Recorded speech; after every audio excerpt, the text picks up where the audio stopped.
Tem gente que ou que é brincadeira ou que não pega nada. Eu tinha o tabuleiro com as letras, né? Do abecedário e o zero até 9, sim ou não. E aí eu falei, deixa eu te mostrar uma parada. Eu peguei o tabuleiro, não sei se são todos ou se era uma edição especial. Ele tinha uns desenhos assim abstratos no fundo das letras e números. Eu virei de cabeça para baixo, eram vários demônios. O quê? Com chifre, Eu falei para ele, cuidado com isso.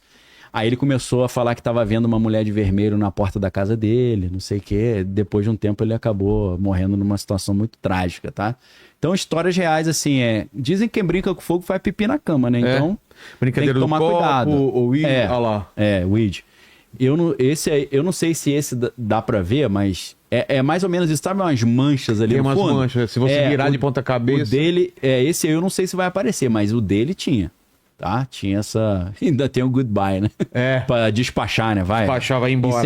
Encerrou o serviço. Tô saindo aqui do campo de batalha. The Mystifying Oracle, né? Trademark. Então, cara, na história real do Exorcista, o garoto chama a tia, só que em vez de vir a tia, vem o Pazuzu, tá repreendido o nome de Jesus, né? Eu não gosto de falar esse nome, não. Ah, é isso? É isso. Igual eu tenho Sandman, mas eu não li. Tá lá em casa. Mas na série Sandman, o cara tenta chamar o deus da morte, sei lá, só que vem o do tempo, né? Do tempo não, é do tempo? Não, do sonho. Dos sonhos. Porque vem o irmão mais novo, porque eles são irmãos na série, né? Aí deu um erro aí no convite, veio o cara errado, né? Veio o cara errado. O Exorcista é isso. E aí, porque ele fica aprisionado, ao redor do mundo, muitas pessoas têm aquela doença do sono, né? Que não dormem. Cara, isso é muito interessante. Não, que ficam dormindo... direto, tipo uma catalepsia. Isso é muito interessante porque na mitologia grega, o Sísifo, que é o personagem da mitologia grega, ele era um cara, ele era carioca, eu acho, que ele enrolava todo mundo, né? Ele fez tanta enrolação no planeta Terra que Zeus decidiu matar o Sísifo, né? E aí ele mandou o Hades pessoalmente buscar o Sísifo. Só que ele era tão somebody love que ele chegou pro Hades e falou, você veio me buscar para levar pro mundo dos mortos? Aí ele falou, sim. Aí ele falou, mas pela regra não é você que tem que buscar, quem busca é Apolo, né? Aí o Hades falou, pô, é mesmo. Na hora que ele falou, pô, é mesmo, ele prendeu o Hades. Tipo num círculo mágico desse. Aí ninguém morria mais no planeta Terra, porque o Deus da Morte estava preso. Então parece com essa ideia que o Neil Gaiman botou lá. Ele queria queria salvar o filho dele, né? É filho ou filha, sei lá. Filho, né? Filho. Mas aí deu zebra, né? Ele ficou num círculo mágico. A gente precisa falar isso. Foi ótimo. Porque... Vê se acha uma imagem, coloca Sandman, Círculo Mágico, deve aparecer do filme ou do quadrinho. Acho que é um círculo de sal que fizeram, não sei, uma coisa mais simples, né? Aí o cara desfaz e ele consegue sair depois, né? Então, na magia cerimonial, em alguns casos, né? Conforme eu estudei... Daniel, onde você estudou isso? Tem fonte que eu vou falar, tem fonte que eu nunca vou falar. Eu estudei um pouco também, né? Pra ver aquele ritual de Abraham Lincoln e tal. E todos falam sobre esses... Os círculos mágicos. Os sigilos e tal. Por que é o círculo mágico? Sabe quando você vai... Imagina que... Você pega um Rottweiler, já que a gente falou de Rottweiler, você pega um Rottweiler já crescido para você cuidar dele. Ah lá, o círculo tem os sigilos também, né? Tem um círculo, tem os sigilos, e não dá para ver direito porque é toda a capa do Sandman aí, e ele tá debaixo disso. Entendi. Né? Interessante, você vê que o Neil Gaiman manja muito do Paranauê, né? Isso manja demais. Então, cara, você pega um Rottweiler desse, o bicho pode te estranhar, né? Pois é. Então, o cara vai tentar fazer alguma aliança com algum espírito ou... O que você coloca? Coloca uma coleira. Para não atacar ninguém. Então ele tem até uma distância ele vai. Você tem que o círculo mágico é isso, né? Acostumando ele contigo. Chega um momento que ele se acostuma, você não precisa mais do círculo. Se ele gostou de você, você foi com a tua cara, né? Então o círculo mágico é usado tanto para... você garantir que o espírito não vai te devorar, te dilacerar. Sim. E você também garantir que se você tá explorando ele, usando ele também não vai se vingar, né? O William Schnobelin, que é um desses livros que eu vou citar, por exemplo, Lúcifer Destronado, né? Sangue nos Umbrais, ele vai tratar dessas questões, né? Que ele foi mago cerimonial. Então a questão interessante é que pode parecer que a gente fugiu do tema, mas é fundamental a gente falar de círculo mágico, porque a música Abracadabra fala de desenhar um círculo no céu para os anjos. Tá? Então, o William Schnobel conta uma história que ele e um amigo estavam invocando uma entidade meio perigosa para explorar essa entidade. Como se fosse escravizar, né? Mandar o espírito trabalhar para ele. Então, eram 2 pessoas mais a entidade. Então, 3 círculos mágicos. O círculo do cara que estava fazendo a invocação, o círculo do escriba, porque tinha um cara escrevendo tudo que estava acontecendo, relatando, e o círculo para a entidade que apareceu. E aí a entidade apareceu e tal, e cada um no seu círculo. Só que aí, cara, a entidade tá virada, doida pra matar os caras, né? E a entidade fez tocar um barulho de telefone. Isso é anos 70, Estados Unidos, segundo ele diz, né? Não tô dizendo que é verdade, mas o cara trata no livro.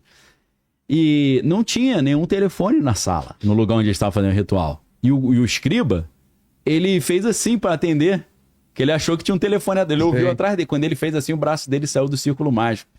O William Shinobi diz que a entidade e esse escriba, puf, sumiram. E o cara desapareceu. A esposa veio falar, e aí, cadê meu marido? Ele falou, infelizmente, aconteceu um certo problema aí. Cara. Eu acho que seu marido não vai voltar pra casa mais não. Então o cara foi de corpo e alma, Deus sabe lá pra onde, né? Então, assim, a gente pulou um pouquinho, falou do Círculo Mágico, falamos do Pazuzu, né? Na história real, eu não sei se tem a ver com o Pazuzu, do Exorcista, mas no filme tem.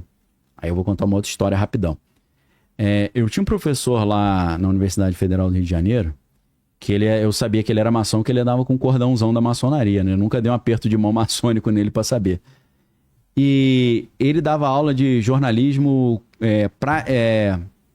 reportagem jornalística, o negócio assim, era disciplina. Então ele estava dando aula sobre jornalismo cultural.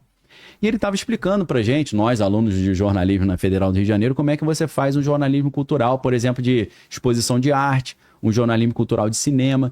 E aí ele se empolgou, ele deu uma série de aulas sobre os vários gêneros do cinema. O gênero ficção científica, western, drama, aí ele entrou em filme de terror. E aí ele ficou uma aula inteira só falando dos grandes filmes de terror, a qualidade, para ver se a galera pegava a sensibilidade para poder fazer uma crítica cinematográfica de alto nível. E ele entrou no Exorcista. E ele falou, cara, esse é um filme que liberou um nome que não podia ter sido liberado, que é um nome muito perigoso. Mandou o nome do Pazuzu lá, né? Repreendi o nome de Jesus.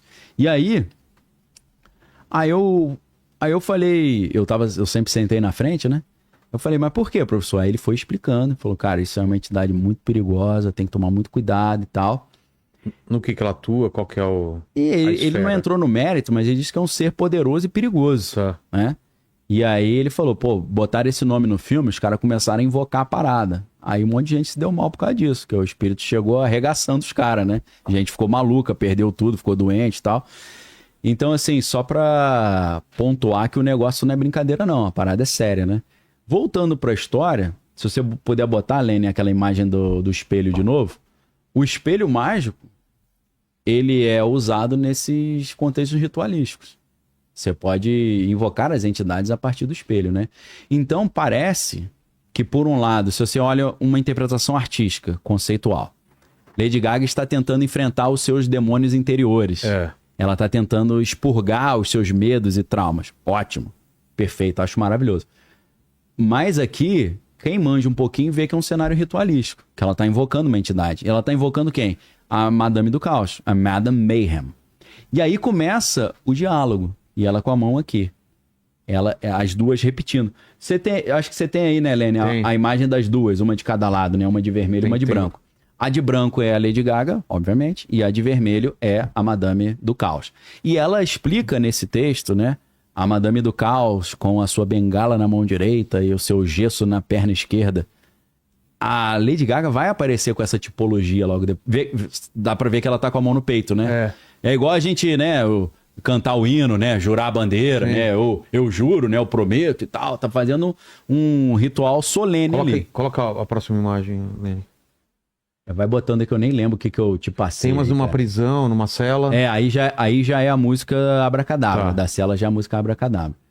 Então, eu vou abrir o meu referencial, que eu nem lembro o que eu mandei, que eu tenho... Aí você vai pedindo pra ele. Eu vou pedindo específico aqui. Então, primeiro mostra o espelho, e aí depois vira ela uma de frente com a outra. O que significa? É ela olhando pro espelho e conversando com a entidade. Dentro dessa interpretação esotérica, tá? Pode ser ela conversando com seus desafios interiores. E aí começa a aparecer no telão também algumas palavras que parecem que estão escritas ou com o dedo ou com uma pena com sangue.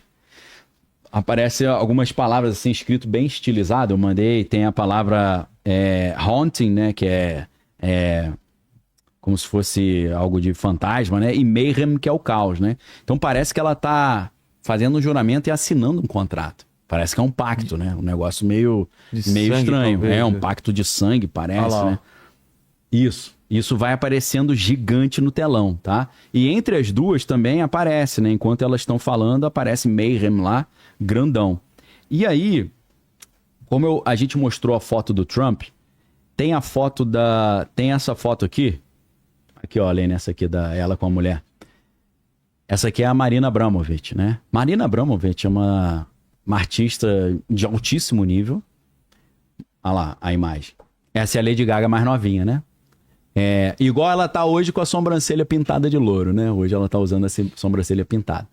Essa senhora da esquerda aí é uma das maiores artistas do mundo, em termos de arte performática, né? Arte conceitual.